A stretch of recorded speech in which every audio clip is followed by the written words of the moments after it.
গণ অভ্যুত্থানের শেষ প্রহর, বাইরে উত্তাল জনস্রোত আর ভেতরে ভবনে একের পর এক বৈঠক। ৫ আগস্ট সকালে গণভবনের পরিবেশ ছিল চরম উদ্বেগ আর অনিশ্চয়তায় ঘেরা। চারদিক থেকে রাজধানীর দিকে এগিয়ে আসছিল বৈষম্য বিরোধী ছাত্রদের ডাকা লং মার্চ টু ঢাকার মিছিল। সেই প্রেক্ষাপটে সামরিক কর্মকর্তারা শেখ হাসিনাকে ক্ষমতা ছেড়ে দেওয়ার পরামর্শ দেন, কিন্তু সেই পরামর্শে ক্ষুব্ধ প্রতিক্রিয়া জানান তিনি। চিফ প্রসিকিউটরের দাবি, শেখ হাসিনা তখন বলেন, তাহলে তোমরা আমাকে গুলি করে মেরে ফেলো, গণভবনে কবর দিয়ে দাও।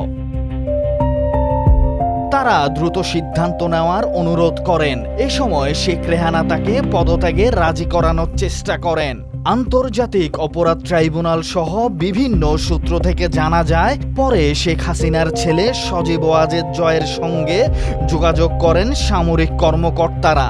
তাদের বক্তব্য ছিল, পরিস্থিতি এমন পর্যায়ে পৌঁছেছে যে প্রাণ রক্ষার জন্য পদত্যাগ ছাড়া আর কোনো পথ খোলা নেই। এরপর জয়ের সঙ্গে কথা বলেই শেখ হাসিনা ক্ষমতা ছাড়ার সিদ্ধান্ত নেন। বাংলাদেশ ছাড়ার আগে শেখ হাসিনা টেলিভিশনে ভাষণ রেকর্ড করতে চেয়েছিলেন, তবে সময়ের সীমাবদ্ধতার কথা জানিয়ে সামরিক কর্মকর্তারা তাতে সম্মতি দেননি। পরে তিনি দেশ ত্যাগ করেন এবং পরে জাতির উদ্দেশ্যে ভাষণ দেন সেনাপ্রধান।